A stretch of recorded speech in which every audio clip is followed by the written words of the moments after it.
I wanted to talk today about thoughts, about how sometimes we get stuck in thought loops or even a spiral. According to the APA, the American Psychological Association, that is called a rumination. So the fancy word is rumination. You call it whatever you would like to call it. You know what it feels like when you get stuck in these loops or these spirals when you are struggling with a problem, essentially. There's good intention when you get stuck in these thought loops or these spirals, right? The intention is to find a solution. The problem, I guess I would call it, is that's actually not what happens. We actually get stuck in these loops. We get stuck in these feelings. We get stuck in everything that comes up for us when we're thinking about the problem that's going on. That's actually not finding a solution. It's actually keeping us stuck. Let's say that you have a poor interaction with a coworker. The outcome was to provide feedback on the project or the job that you're working on. But unfortunately, there's some unconstructive words that are exchanged within that whole process, right? How many times does this happen to people? This happens all the time, right? So the thought loops that then start to happen and get focused on, fancy word rumination, is you stay focused on maybe the negative exchange. You're telling yourself you're trying to seek a solution, but really where we get stuck is in the negative feelings that happened within the poor exchange. So rather than seeking the solution for what was the actual problem within the project, we get stuck in the thought process of, well, why did he say this to me? Or why did she say that to me? Why were these unkind words spoken? And that's where our focus gets stuck in. And so then we think about it over and over and over and over again. And what we tell ourselves is, oh, but we're looking for a solution. We're looking to try to find an answer to the problem, but we really never really get to the problem because all we do is stay stuck in the uncomfortable feelings that brings up for us when we have these poor exchanges. We then think about the mood that we feel from the negative exchange that happens, right? The feelings that gets brought up to us, brings up for us, and the mood that it puts us in, right? Because that's usually going to put us in a foul mood when somebody yells at us or somebody says something unkind to us. It brings us down maybe for a few hours, maybe for the day. Maybe this happens at the end of the day when you are on the way out the door to go enjoy some family time or some time with friends, or maybe even start your weekend, and it gets really hard for you to, if you will, switch gears. We trick ourselves to think that we are finding the solution to the original problem. It's not what we're doing. Because what part of that interaction are you actually seeking the problem for the original issue, right? Where is the, oh, well, this project went off the rails on this, this, and this. Let's find the solution for that. How much time do you really spend doing that? As opposed to, well, I really felt terrible, or that felt like crap because my boss said this to me, or I didn't realize that my colleague felt that way to me, which really, that's probably not how they felt. They're just frustrated with how the project has had a problem or an issue or a situation, and so they're projecting their frustrations, and unfortunately you caught the brunt of that. What I said a few minutes ago, we trick ourselves to thinking we are seeking a solution. What we're actually doing is we're keeping ourselves in a negative mood because we're rethinking and rehashing that event, and that just keeps us stuck in that mood. Hence the rumination of the problem, or those loops or spirals that tend to happen. The research is pretty consistent that those who struggle with thought loops and get stuck in these negative spirals and ruminations are more likely to develop depression and anxiety, which makes sense. If we get stuck in these feelings and these negative moods, why this can cause some anxiety, why this could cause some things. We would call this situational depression, right? Depression that is caused by a chemical problem, not so much, but a situational depression, you could see why that would be the case. This is also something that can cause some behaviors called self-sabotaging, right? If we believe that we could be the problem within these situations, when we get stuck in these negative loops and get stuck feeling these negative moods, we can then engage in self-sabotaging behaviors because we might think we're the problem. Oh, well, I can see where I'm the problem here because look at what my boss is saying, or look at what my colleague is saying about me, when it's really not about you. You just caught the brunt of the situation because something happened with the situation with work.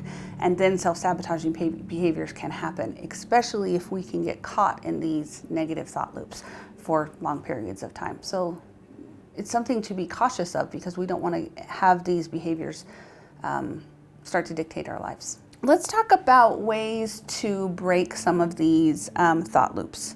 Awareness. That's always the first step, is recognizing that you're doing it. So again, we talked at the beginning of this video, if you think you're seeking a solution, recognizing that what you're doing is actually staying stuck in the negative thought process, that's your first step, right? You can recognize that, oh, I'm actually not seeking a solution. What I'm doing is ruminating about what the problem is. That's the first step. One of the other pieces to do when we get stuck in these ruminations is find a healthy distraction. So call a friend, call a family member, go do something. Physical activity is a really good one because it gets your focus outside of all the extraneous things that are going on in our lives and gets your body moving, right? It will clear. Just getting yourself moving. The endorphins that happen from physical activity is a great, healthy distraction. So finding a distraction, even getting outside and getting a little bit of sunshine can be helpful. It doesn't have to be something that is super cardio driven or something like that. Anything that is getting your body moving can be really, really helpful. Something like watching one of your favorite television shows or watching a movie. That is also a good distraction that gets your brain out of that cycle that is happening, can be really helpful. Now, you do want to be careful because we've talked about in other videos, you don't want to get into a numbing thing. So if you're sitting there for hours on end and just letting, Netflix or Hulu or whatever it is that you watch, get on YouTube for hours on end, unless it's my channel, then you can do that. Just kidding. If it's something that's super numbing, you want to be careful, right? That's why I said at the beginning of this part is you want to look for healthy distractions, and numbing are not necessarily healthy distractions. So sitting and numbing out for hours on end is not necessarily something that's going to help you. So be careful there. But what about listening to a book or reading an actual book or listening to one of your favorite podcasts, right? This is getting your brain out of that cycle of a spiral or a negative thought pattern. So something along those lines can be really, really helpful. Last but not least, after you've taken a break, get a distraction, clear your brain a little bit, find a plan of action. What do you want to do to find a solution for the actual problem? Again, don't go back to the rumination of how the situation that unfolded had made you feel, but rather, what's the solution that I need for what this is? Maybe this was poor communication, go for that solution. Maybe this is, oh, I can see how this project went really well until we hit this point. Let's figure out where this point is that we need to repair the problem, right? So look for a solution for the actual problem and create a plan of action, what that could potentially look like for the problem. Take your thoughts for what you want to do for the action, get it out of your brain, put it down on paper or computer, whichever way you like to process that. Because having a clear plan will help you to put that plan into steps, put it into actual play once you get, if you work with a team, you can say, hey, these are some things that I was thinking of, here's the problem that we had, here's some actual steps that we can do to try to prevent whatever this problem was that occurred. And sometimes they're just, hey, this was just a bad day. There's really not an actual problem that was going on. It was just a bad day. Conflict of personalities, conflict of I was hungry or you were hungry or whatever it was, and there really isn't an actual problem that was going on. And maybe there's just a, hey, sorry about the way that I reacted. That was about me. That really wasn't about anything that was going on. There's actually not a problem that's going on. So that's also a good conversation to have. So some communication of what went wrong there. It might not even be a problem that's there. It could just be, hey, we just need to communicate a little bit better. But one of the other pieces that you will want to do with thought rumination is question the thoughts. thoughts can be irrational at times, right? Again, we've talked about this before. That doesn't mean you are irrational. It just means sometimes our thoughts can be irrational. So just get curious, question it. Is that true? Is this really a problem? Is this me reacting to the feelings that I'm having about this situation? So just get curious about that and maybe utilizing some logic to balance that a little bit. Anytime that our feelings and emotions are involved, sometimes we need to balance that a little bit with logic. So just question the thoughts and make sure that they're both sides of the brain, right? The logic and the emotional side are getting engaged there. One other option that you can do when you are struggling with rumination is mindfulness. So we've talked about mindfulness often, and I've got videos on this topic. Mindfulness helps you get into the present moment. Ruminations, not in the present moment, right? You are in the past situation, thinking about what the event was, how the situation went through. You might even be, well, what if this happens again in the future, right? Either way, you're either in the past or the future, you're not in the present moment. Mindfulness can help you stay present, keep you grounded, keep you here so that you can look through the situation from a present moment where you have the biggest influence of change. If you want to learn more about mindfulness, how to stay in the present moment, how to utilize these techniques, especially when it comes to rumination and thought loops, I've got a series on that on my channel. Feel free to check it out so you can learn how to utilize those skills. But last but not least, reaching out to somebody in your support system can be super helpful as well. Reason for that is getting someone with an outside perspective that's not too close to the situation can be super helpful, right? They might be able to say, hey, but what about this? Have you thought about X, Y, or Z, right? So not only for validation reasons, they can say that was really hard or that must have been super uncomfortable, but they can also perhaps provide an outside perspective of something that you're not seeing.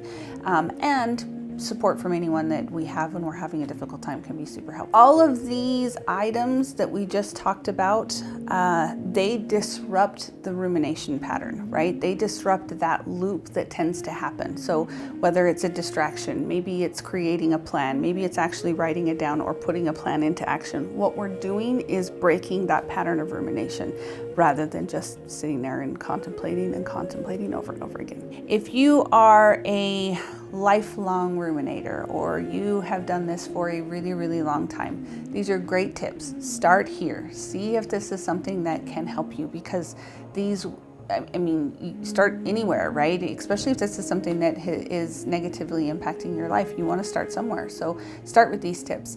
And also know that these patterns of behavior are going to be hard to break, especially if you've done these things for a really, really long time. Breaking these patterns is very much possible, because I see that happen all the time with people who have struggled with this for a long time. So keep trying.